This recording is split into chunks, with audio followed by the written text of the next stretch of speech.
2학년 친구들, 미니쌤입니다. 즐거운 국어여행 함께하고 있나요? 이번 시간에도 준비되어 있습니다. 자, 우리 친구들과 오늘 함께할 국어여행은 또 어떤 내용일까? 우리 Y 친구들 궁금해하고 있는 것 같은데요. 함께 확인해 보도록 할게요. 선생님이 써보겠습니다.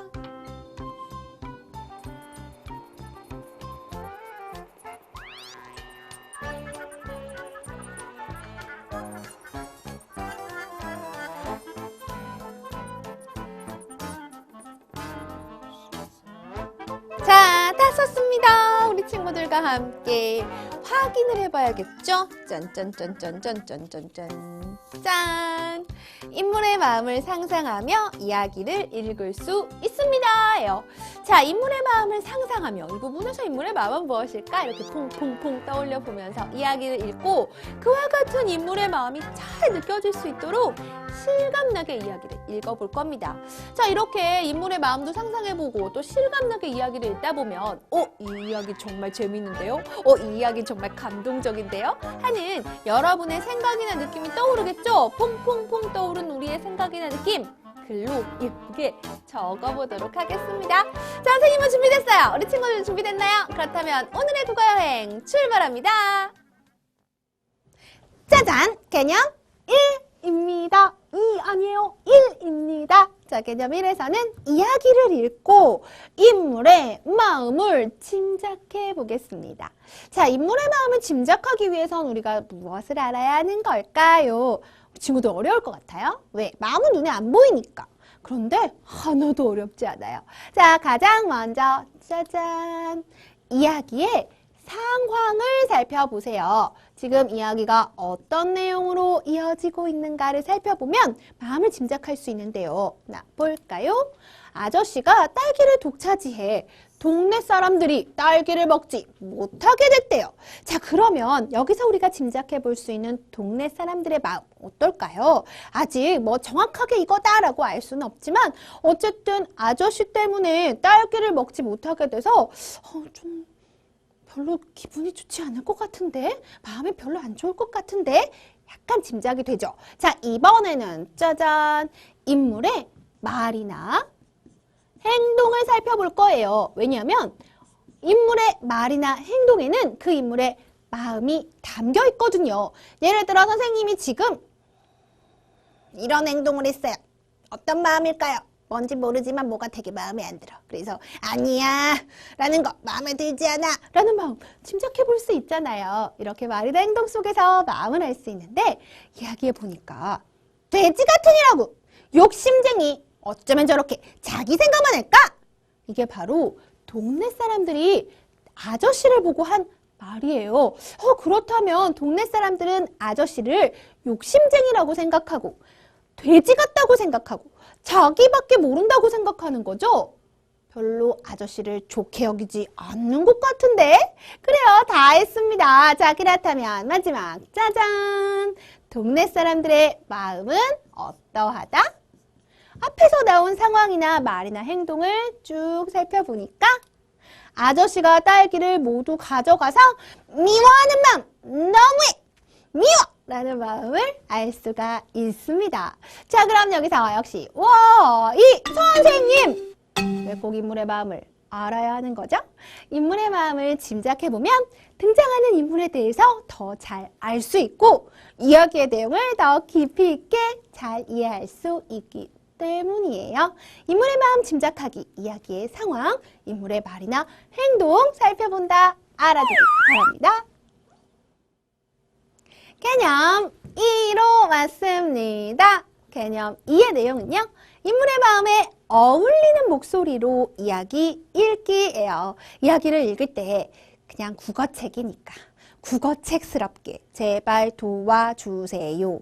이가 너무 아파요가 아니고요. 그 마음에 어울리는 마음이 슬프다면 슬픈 목소리로 마음이 기쁘다면 기쁜 목소리로 읽는 것을 바랍니다. 자, 그렇게 읽기 위해선 우리가 어떻게 해야 될까? 우선 이야기를 잘 읽고 인물의 마음이 어떠한지부터 알아야 그에 어울리는 목소리로 실감나게 연기력을 발휘해서 읽을 수 있겠죠. 자, 우선 여우의 말이에요. 제발 도와주세요. 이가 너무 아파요. 여우가 엉엉 울면서 말했대요. 이가 너무 아파요. 제발 도와주세요. 어때요? 어떤 마음이 느껴지죠? 너무 아파서 얼른 치료받고 싶은 마음이 느껴집니다. 그렇다면 어떤 목소리가 어울릴까요? 어울리는 목소리로 실감나게 읽을 때는 말의 빠르기라든가 높낮이라든가 강약을 다르게 할 수 있는데요. 자, 제발 도와주세요. 이가 너무 아파요 해서 너무 아파서 얼른 치료받고 싶어 하는 마음을 알 수 있어요. 그럼 어떤 목소리가 어울릴까? 우는 듯한 목소리로 읽기 또는 이가 아프니 정확하지 않은 발음으로 읽기와 같은 방법이 어울리겠죠? 선생님 한번 해볼게요. 선생님이 잘하는지 우리 친구들이 살펴보세요. 제발 도와주세요. 이가 너무 아파요. 정말 지금 이 아픈 것 같죠? 자, 이렇게 실감나는 목소리로 읽으면 됩니다. 다음 말도 한번 살펴볼까요? 이 여우의 말을 들은 드소토 부부, 그 치과 의사 선생님이에요. 생쥐예요. 자, 드소토 부부의 대화인데요. 참 딱한 여우로군. 여보, 어떻게 하면 좋겠소? 위험하지만 한번 해봐요, 우리. 왜 위험하다고 말하느냐면 여우잖아요. 치료를 했는데 다 치료를 받고 난 다음에 생쥐인 드소토 부부를 공격하면 어떡해요? 그래서 생쥐에게 위험한 동물은 치료해주지 않는 게 드소토 부부의 철칙인데 지금 여우가 너무 아파하니까 드소토 부부가 참 딱한 여우로군. 여보, 어떻게 하면 좋겠소? 불쌍하게 여긴다는 거 알 수 있어요. 그리고 위험하지만 한번 해봐요, 우리에서는 여우를 고쳐주고 싶다라는 마음 알 수 있죠? 그럼 그에 어울리는 목소리, 짜잔! 여우가 걱정되는 목소리로 읽기, 여우를 도와주려는 따뜻한 목소리로 읽기라는 거 알 수 있습니다. 자, 선생님 다시 한번 해볼게요. 참 딱한 여우로군. 여보, 어떻게 하면 좋겠소? 위험하지만 한번 해봐요, 우리. 어때요? 실감나나요? 아마 우리 여러분들은 선생님보다 더 잘할 수 있을 거예요. 실감나는 목소리로 여우의 마음, 드소토 부부의 마음이 잘 느껴지게 꼭 한번 읽어보기 바랍니다.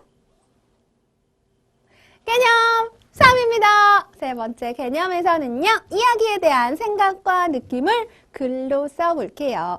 어떤 재미있는 이야기를 읽었어요. 뭔가 생각이 퐁퐁, 느낌이 퐁퐁 떠오르는데 이걸 그냥 소중하게 마음속에만 간직하는 것이 아니라 글로 써볼 겁니다. 어떤 내용을 글로 쓸 수 있을까 하는 것을 함께 살펴볼 건데요. 자, 여기 지금 토끼와 자라라는 책을 읽고 생각이나 느낌을 글로 쓴 것이에요. 먼저 보면서 이러한 것들을 담아서 이야기에 대한 생각이나 느낌을 글로 쓸 수 있구나 하는 것을 알아보겠습니다. 토끼와 자라 이야기 우리 친구들 알죠? 맞아요. 그 토끼의 간이 용왕님의 병에 약이 된다는 말을 듣고 자라가 토끼를 꼬여서 용궁으로 데리고 왔는데 토끼는 그대로 간을 빼앗기고 끝이 아니라 기가 막힌 지혜를 발휘해서 살아 돌아오게 된 바로 그 이야기입니다. 자, 친구가 어떻게 자신의 생각이나 느낌을 썼는지 볼까요? 자라는 용왕님의 병을 낫게 하려고 토끼의 간을 구하러 갔다. 토끼는 자라에게 속아 용궁으로 가게 되었다. 용궁에 도착해서야 자신이 자라에게 속은 것을 알았다. 토끼는 당황하지 않고 꾀를 내어 다시 육지로 돌아올 수 있었다. 여기까지. 이건 선생님 토끼와 자라 이야기의 내용 같은데요? 맞아요. 우선 앞부분에서 이렇게 이야기의 내용을 쓰고요. 자, 그럼 그 다음의 내용은 무엇일까요? 책을 읽으며 자라의 말에 쉽게 속는 토끼의 모습이 안타까웠다 라고 하는 것은 책을 읽었을 때 든 생각이나 느낌이죠. 하지만 토끼가 어려움을 이겨내는 모습이 재미있었다. 어떤 부분이 재미있었다라는 것도 바로 생각이나 느낌이 되고요. 나도 토끼처럼 지혜로운 사람이 되고 싶다. 나도 그런 사람이 되고 싶다라는 것. 역시 생각이나 느낌이에요. 자, 정리해보면 크게 두 가지를 쓸 수 있다라는 거 알 수 있네요. 여기 앞에 나온 것처럼 우선 읽은 이야기의 내용을 쓸 수 있어요. 이야기의 내용.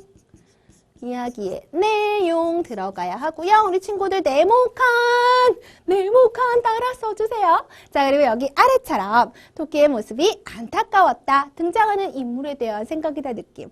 또는 어려움을 이겨내는 모습이 재미있었던 장면. 나도 토끼처럼 지혜로운 사람이 되고 싶다와 같이 이야기에 대한 자신의 생각과 느낌을 쓸 수 있습니다. 자, 우리 친구들 선생님이 또 기가 막힌 비밀 이야기 하나 해드릴까요? 자, 이야기에 대한 생각과 느낌을 글로 쓰는 이 활동은 지금 2학년뿐만이 아니라 3학년, 4학년, 5학년, 6학년에 올라갈 때까지 정말 많이 배우게 되고 많이 활동으로 해볼 거예요. 자, 그럼 여기서 why? 그렇다고요? 왜요, 선생님? 이야기에 대한 생각이나 느낌을 글로 쓰면 어떤 점이 좋은데요? 정말 좋은 점이 많아요. 그래서 우리가 계속해서 배우는 건데, 자, 이야기에 대한 생각이나 느낌을 글로 쓰려면 우선 이야기에 대해서 곰곰이 생각해 봐야 해요. 자, 이렇게 이야기에 대해서 다시 한번 생각해 볼 수 있고, 내 마음속에 든 생각이나 느낌은 실체가 없어서 그 순간엔 퐁퐁 떠오른 것 같지만 조금 지나면 잊혀져요. 그런데 이것을 글로 쓰게 되면 자신의 생각이나 느낌을 오래 간직할 수 있고요.